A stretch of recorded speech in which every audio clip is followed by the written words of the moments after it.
morning. I was going to do some vlogging over the weekend and then I didn't. So this might just be a during the week thing. I don't know. We'll see how it goes. I got to shoot some videos today to go for tomorrow, which is Tuesday.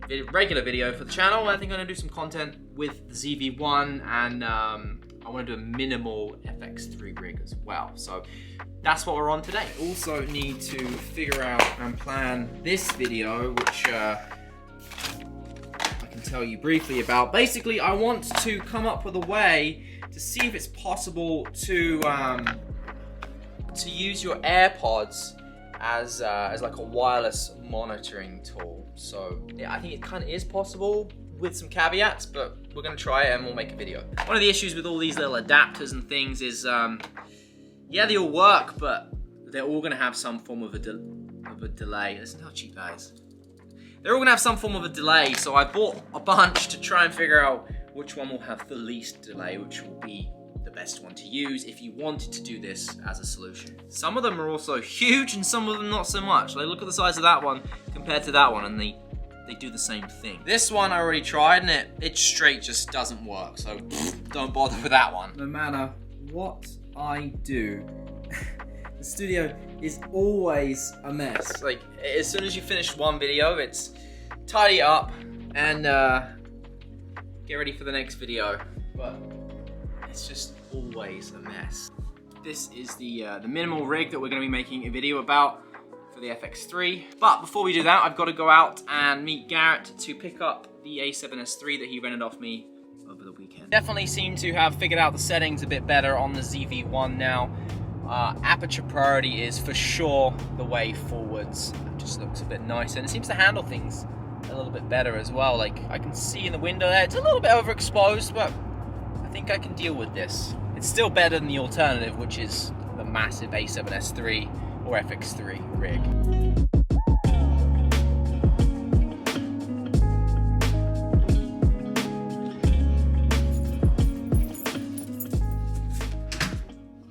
Hi. Alexa, turn on studio. Camera is back, good to go. Now I need to actually set this up to shoot a video. I wanted to shoot a video earlier on, but couldn't because I obviously had rented this out.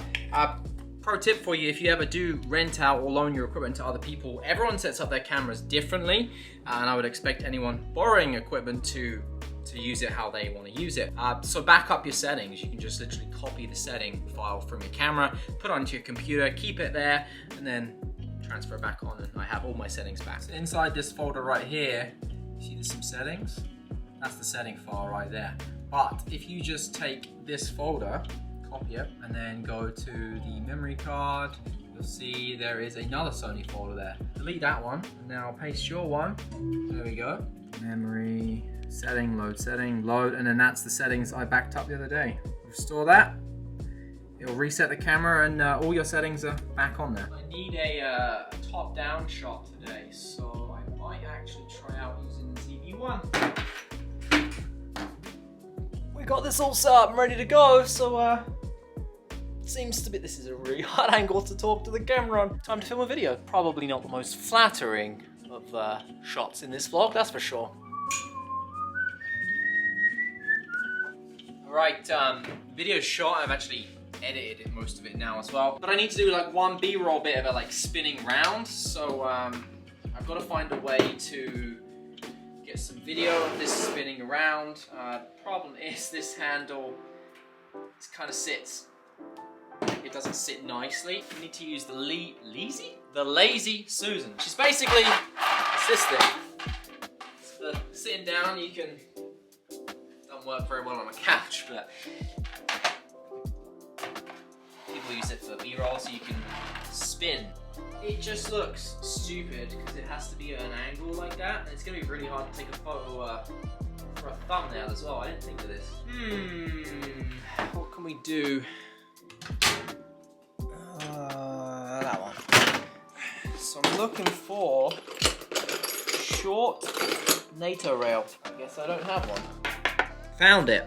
So what we're gonna do, just for this B-roll and for the thumbnail, we are going to, where's me tool? Where is it? Where are you? I just had it. I just shot the video in. Got it. attach this to the side. There we go. So now it will sit somewhat flush with the bottom. If you end up watching the video and you're like, well, it doesn't sit flush with the bottom, like the thumbnail, that's why. It technically doesn't need to be like this.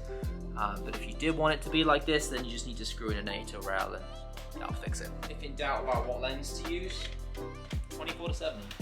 Always. I know what, I don't even love it on the Lazy Susan, so I might just do it. Look at that. Camera, handheld B-roll, boom, Bob's your uncle. That is how we're getting our video today. Memory card out, throw it in the computer, wait for the proxies to generate because it's 4K 60 and my computer can't handle that. And then we can throw it into the timeline, export that. It's currently 2:15, and then I've got to shoot another video.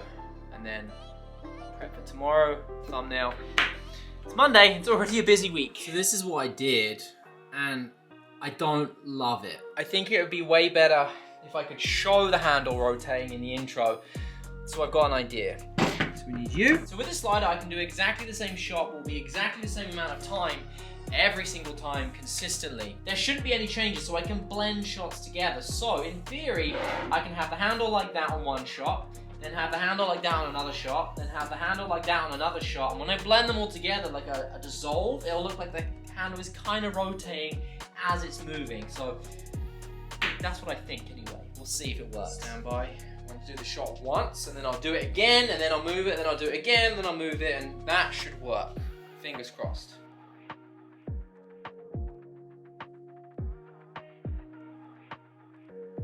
This is probably really boring to watch, but this is what it's actually like to make YouTube videos. Once this shot's in the timeline, I'm calling it a day for today. It's 4:03 and then the kids are gonna be home soon. I still have to go cook dinner. Look at that light coming through, can you see that? Woo! What do you think, Cooper? While that proxy is being made, it's 4K 60, you have to create a proxy. I've got to peel some potatoes. This is the real glamorous life. Days of the week, my wife picks up kids, and I have food ready to go for when people get home. A lot of people have the opportunity or the ability to be able to do that, so we are both very thankful for the fact that YouTube can allow me to work from home and be here to make dinner for everyone for when they get back. This is that potato peeler from... There's a famous video of an English guy, I believe he passed away now. Which way is this? That's the right way. And he's in the streets of New York demonstrating a potato peeler. Use the eye at the side, use your thumbs and stuff. And I saw that video years and years ago. And last year, our potato peeler broke. I remembered that video, and I was like, you know what? I'm gonna get it. So I got it. This is it. It just is so sharp, it's terrifying. It works really well. Just catch your finger and there's gonna be blood in your potatoes. All right, let's go and see if that has finished creating its proxies. Oh, it's still going, are you kidding me? Still going. So here we go, this is kind of what I was thinking. I have to finesse it a lot more, make it all match up a bit better, but you see how once it's, if I put some fades between it, you kind of get the idea. I hope you get the idea. That's it for now. I'm calling it a day for right now. I got to go up and finish off dinner, and yeah, I'll see you in the next one. Take care.